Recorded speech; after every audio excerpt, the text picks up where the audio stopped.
Hello students, in this video of class 12th economics, we will be discussing the chapter 2nd 5-year plans in India, goals and achievements. The topic we will discuss in this video is success achievement of planning. जो भी हमने economic planning करी है उसकी success या achievement क्या है। तो जो हमें सक्सेस मिली है प्लानिंग करने से, इकोनॉमिक प्लानिंग से, वो बहुत इम्पॉर्टेंट थी हमारी इकोनॉमिक ग्रोथ के लिए, क्योंकि ब्रिटिशर्स के एक्सप्लॉयटेशन के बाद इंडिया की इकोनॉमिक सिचुएशन बहुत ही बुरी हो गई थी। जो पीपल का स्टैंडर्ड ऑफ लिविंग था वो बहुत लो था। एम्प्लॉयमेंट अपॉर्चुनिटीज़ बिल्कुल भी नहीं थी इंडिया में। इंडस्ट्रीज़ इंडिया में बिल्कुल भी स्टैब्लिश नहीं थी। एग्रीकल्चर की कंडीशन भी बहुत ख़राब थी। उस टाइम पर लोगों की इनकम भी बहुत कम थी और टेक्नोलॉजिकली भी इंडिया क्या था, बहुत पीछे था। तो जब हमने इकोनॉमिक प्लान्स को फॉलो करा, जो भी इकोनॉमिक प्लानिंग के अंदर 5 ईयर प्लान्स थे, हमारे लॉन्ग टर्म गोल्स थे, शॉर्ट टर्म गोल्स थे, उसको फॉलो करने के बाद हमें कुछ इस तरह के फ़ायदे हुए हैं। 9 पॉइंट्स हैं। तो हमारी नेशनल इनकम बढ़ी, हमारी पर कैपिटा इनकम बढ़ी, मतलब एक पर्सन की इनकम बढ़ी, सेविंग्स बढ़ी, इन्वेस्टमेंट बढ़े हमारे इंडिया में, इंस्टीट्यूशनल और टेक्निकल चेंजेस आए एग्रीकल्चर में, growth and diversification of industry, capital goods industry establish हुई इंडिया में, कंज्यूमर गुड्स इंडस्ट्री स्टैब्लिश हुई इंडिया में, इकोनॉमिक इंफ्रास्ट्रक्चर इंप्रूव हुआ इंडिया में, सोशल इंफ्रास्ट्रक्चर इंप्रूव हुआ, एजुकेशन हेल्थ में इन्वेस्टमेंट हुआ, एम्प्लॉयमेंट अपॉर्चुनिटीज क्रिएट हुई और इंटरनेशनल ट्रेड भी हमारा बढ़ा। तो सबसे पहला पॉइंट जो हमारे सामने आता है वो क्या है? Increase in national income. जो नेशनल इनकम होती है कोई भी कंट्री की, वो इंडिकेटर होता है कि कितनी इकोनॉमिक ग्रोथ है उस कंट्री में। तो जब हम प्लानिंग कर रहे थे तो उसके पहले जो नेशनल इनकम थी वो हमारी बहुत कम थी, और जो नेशनल इनकम हमारी ग्रो हो रही थी वो केवल 0.5% से ग्रो हो रही थी।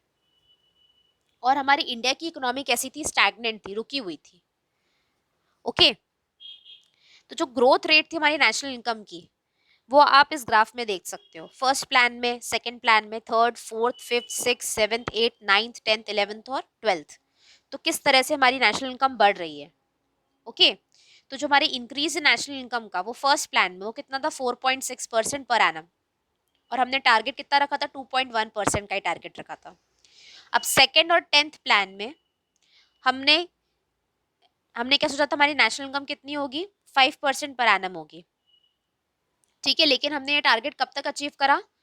5th और 10th प्लान के बीच में हमने टारगेट अचीव करा। बल्कि ये टारगेट हमने सेकेंड प्लान से रखा था, लेकिन हमने अचीव कब करा ये 5% का टारगेट? 5th और 10th प्लान के बीच में।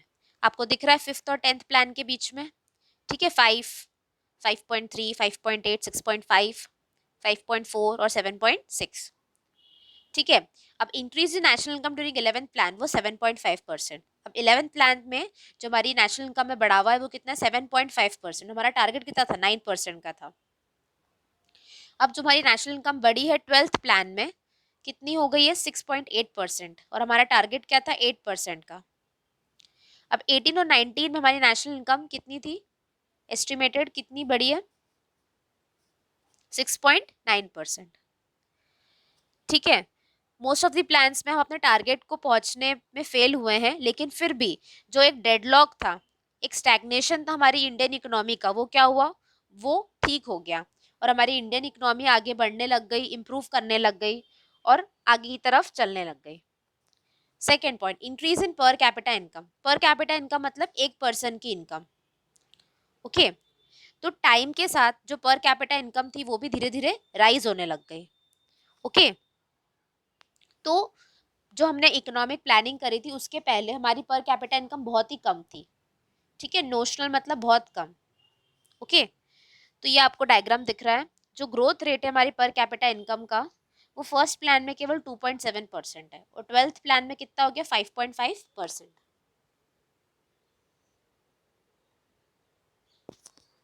During the period of planning initially the pace of growth was slow.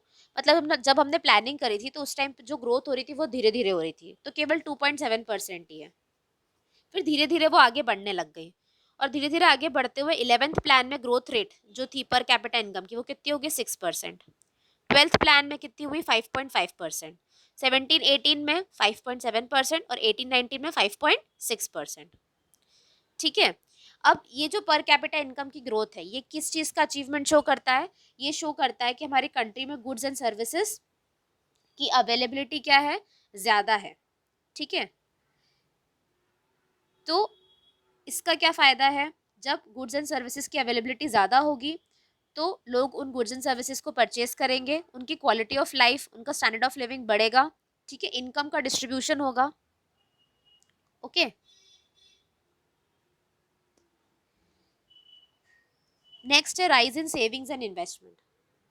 अब 5 ईयर प्लान्स में इंक्रीज हुआ है इन्वेस्टमेंट और सेविंग्स भी। ठीक है।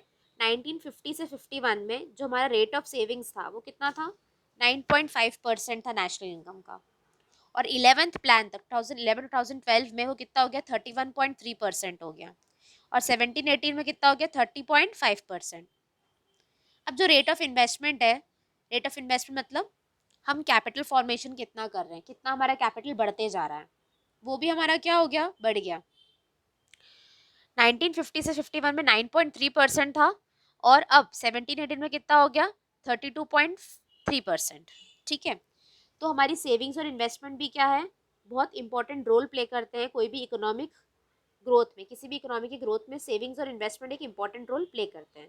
तो आपको इधर बार ग्राफ में दिख रहा है 9.3% था रेट ऑफ इन्वेस्टमेंट 1950 से 51 में, और अब कितना हो गया 17-18 में? 32.3। Fourth point, institutional and technical changes in agriculture. अब 5 ईयर प्लान्स ने क्या करा? एग्रीकल्चर में क्या लेकर आए? वो डेवलपमेंट लेकर आए दो तरीके से। पहले तो क्या लेकर आए? वो लैंड रिफॉर्म लेकर आए। मतलब जो भी लैंड में जो भी rules and regulations British government ने बनाए थे उनको क्या कर दिया? चेंज कर दिया। और second, through improvement in technology, agriculture में टेक्नोलॉजी को लेकर आए, प्रॉपर इरिगेशन फैसिलिटीज चालू करी। ठीक है। तो लैंड रिफॉर्म्स में क्या करा उन्होंने? सबसे पहला इंटरमीडिएट्स को खत्म कर दिया, जमींदार्स को हटा दिया, और जो पीजेंट्स थे या फार्मर थे, जो टिलर थे, उन्हें ही बना दिया ओनर ऑफ द सॉइल। अब वो डायरेक्टली गवर्नमेंट से डील करेंगे। जो जमींदार है उसका रोल खत्म कर दिया। Next, modernisation and regularisation of rents.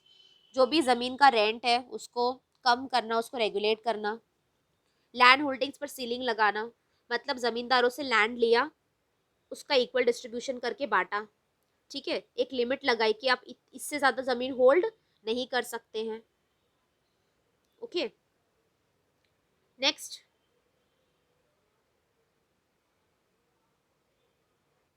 और उन्होंने इंस्टीट्यूशनल टेक्निकल चेंजेस में क्या करा?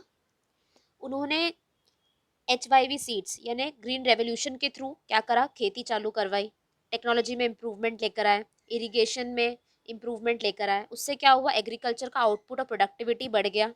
इंडिया क्या बन गया? सेल्फ सफिशिएंट बन गया फूड ग्रेन्स में। ठीक है। इंडिया को दूसरी कंट्री से अब इम्पोर्ट करने की जरूरत नहीं थी ग्रेन्स। ओके। फिर फिफ्थ पॉइंट क्या है? Growth and diversification of industry. जो भी 5 ईयर प्लान्स थे हमारे, उन्होंने पुश दिया, बढ़ावा दिया। किसे? बेसिक इंडस्ट्रीज को भी और कैपिटल गुड्स इंडस्ट्री को भी। कैपिटल गुड्स इंडस्ट्री कौन सी होती है? Iron, steel, machinery, chemical, fertilisers की इंडस्ट्री होती है। ओके। तो प्लानिंग के टाइम पर जो हमारा ग्रोथ रेट था इंडस्ट्रियल प्रोडक्शन का, वो कितना था? 7% था पर एनम। ठीक है। अब 11th प्लान में जो इंडस्ट्रियल प्रोडक्शन ग्रोथ रेट था वो कितना हो गया? 7.2%। ठीक है। और फिर वो कितना हो गया? 6.9% 18 और 19 में। और हमारे यहाँ कंज्यूमर गुड्स इंडस्ट्रीज भी स्टैब्लिश हुई। और कंज्यूमर गुड्स इंडस्ट्री क्या बन गई? सेल्फ सफिशिएंट बन गई। मतलब कंज्यूमर गुड्स हमें दूसरी कंट्री से इंपोर्ट करने की ज़रूरत नहीं है। जो इंडियन इकोनॉमी है वो इन सब के बाद क्या हो गई? 10th लार्जेस्ट इकोनॉमी बन गई, इंडस्ट्रियल इकोनॉमी बन गई वर्ल्ड में। 10th लार्जेस्ट इंडस्ट्रियल इकोनॉमी बन गई वर्ल्ड में, जो भी इनिशिएटिव्स लिए गए थे 5 ईयर प्लान्स में। ओके। तो प्लानिंग के दौरान जो 7% का हमने टारगेट रखा था तो हम उस तक पहुंच गए 7.2%, 6.9%। तो हमारी इंडिया में इंडस्ट्रियलाइजेशन भी बहुत बड़ा आगे। Next, economic infrastructure. इंफ्रास्ट्रक्चर का मतलब क्या होता है? Railways, bridges, roads, transport. ये सब क्या करते हैं? गुड्स एंड सर्विसेज को ट्रेड करने में हमारी मदद करते हैं। हम बिजनेस अच्छी तरीके से कर पाते हैं। ओके। तो इकोनॉमिक इंफ्रास्ट्रक्चर के अंदर क्या आता है? Transportation, communication, irrigation facilities, power generation capacity, banking और इंश्योरेंस फैसिलिटी, ये सब इंपॉर्टेंट एलिमेंट्स होते हैं इकोनॉमिक इंफ्रास्ट्रक्चर के। तो प्लानिंग के टाइम पर हमने बहुत ध्यान दिया इकोनॉमिक इंफ्रास्ट्रक्चर पर, और इकोनॉमिक इंफ्रास्ट्रक्चर में भी बहुत ग्रोथ देखा। जो इंडियन रेलवेज थी वो वर्ल्ड की लार्जेस्ट रेलवे नेटवर्क बन गई। हमने बहुत ज़्यादा पावर जनरेशन कैपेसिटी इंस्टॉल करी। ठीक है, आईटी सेक्टर में एक रेवोल्यूशन आया और हम एक इंटरनेशनल ग्लोबल प्लेयर बन गए। इंफॉर्मेशन टेक्नोलॉजी में भी हम बहुत आगे बढ़े। नेक्स्ट है सोशल इंफ्रास्ट्रक्चर। सोशल इंफ्रास्ट्रक्चर क्या होता है? हेल्थ और एजुकेशन में इन्वेस्टमेंट। ठीक है, तो हेल्थ और एजुकेशन पर भी इंडिया की गवर्नमेंट ने बहुत ध्यान दिया, उसमें भी बहुत इन्वेस्टमेंट किया। ठीक है, डेथ रेट हमारी बहुत कम हो गई, 6.3% हो गई 2017 में, जो पहले कितनी थी? 27 थी पर थाउजेंड 1951 में। पहले 27 पर थाउजेंड थी, 1951 में अब कितनी होगी? 6.3। Average life expectancy, average life expectancy मतलब एक पर्सन कितने ईयर्स तक जीता है। ठीक है, तो 1951 में एक पर्सन केवल 32 ईयर्स तक जी रहा था, लेकिन अब 2018 में एक पर्सन कितने ईयर्स तक जी रहा है? 79.4, यानी 70 ईयर्स अराउंड जी रहा है। तो हमारा हेल्थ और एजुकेशन सेक्टर बहुत इंप्रूव हुआ है। एजुकेशन भी सभी को मिल रहा है अब। ठीक है, हर चाइल्ड का राइट है कि उसे एजुकेशन मिले, फ्री एजुकेशन मिले। तो जो स्कूल गोइंग स्टूडेंट्स है, जो कॉलेज स्टूडेंट्स है, उनका जो स्कूल गोइंग का रेट है वो बहुत बढ़ चुका है। ठीक है, the number of school going students has increase 3 fold, 3 गुना गुना ज़्यादा हो गया है। That of collegiates 5 fold since 1951। Next है एम्प्लॉयमेंट। बहुत एफर्ट्स किए गए जिससे एम्प्लॉयमेंट अपॉर्चुनिटीज क्रिएट कर की जाए 5 ईयर प्लान्स में। ठीक है, और 11th प्लान में अनएम्प्लॉयमेंट रेट क्या हो गया? बहुत कम हो गया, 8.3% रहा। 11-12 में 5.6% रहा, और 18-19 में 6.9%। बहुत सारे प्रोग्राम्स, बहुत सारी स्कीम्स लॉन्च की गई एम्प्लॉयमेंट जनरेशन के लिए। 12th 5 ईयर प्लान में गवर्नमेंट ने फिक्स करा है कि वो 50 मिलियन और ज़्यादा एम्प्लॉयमेंट अपॉर्चुनिटीज क्रिएट करेगी। नेक्स्ट है इंटरनेशनल ट्रेड, जो कि लास्ट पॉइंट है। जो हमारा वॉल्यूम और हमारा वैल्यू था इंडिया के फॉरेन ट्रेड का, वो भी क्या हुआ है? हमारा इंक्रीज हुआ है। ओके, 1948 से 49 में हमारा फॉरेन ट्रेड था 792 करोड़, और जो अब कितना हो गया? 59,02,036 करोड़ 18-19 में। जो हमारे एक्सपोर्ट और इम्पोर्ट जो थे वो भी चेंज हुए हैं। पहले हम प्राइमरी प्रोडक्ट्स को एक्सपोर्ट करते थे और इम्पोर्ट करते थे फिनिश गुड्स को, और अब उल्टा हो गया है। हम क्या करते हैं? फिनिश गुड्स को एक्सपोर्ट कर रहे हैं। ओके, इंजीनियरिंग गुड्स को एक्सपोर्ट कर रहे हैं। ठीक है, तो हमारा जो कॉम्पोजिशन है एक्सपोर्ट और एक्सपोर्ट का, वो भी क्या हो गया है? चेंज हो गया है। ठीक है, अब इंडिया एज एन इकोनॉमी ने एक सिग्निफिकेंट ग्रोथ रिकॉर्ड करी है। हमारी प्लानिंग सक्सेसफुल रही है। ओके, सभी सेक्टर्स में हमारी इकोनॉमी आगे ग्रो ग्रो करा है। लोगों का स्टैंडर्ड ऑफ लिविंग बढ़ा है, वो एक अच्छे स्टैंडर्ड के साथ जीने लगे हैं। कुछ डार्क स्पॉट्स हैं या कुछ फेलियर्स हैं हमारी प्लानिंग के, जो हम अपनी नेक्स्ट वीडियो में डिस्कस करेंगे। I hope that this video you understood the success of planning in India. Thank you.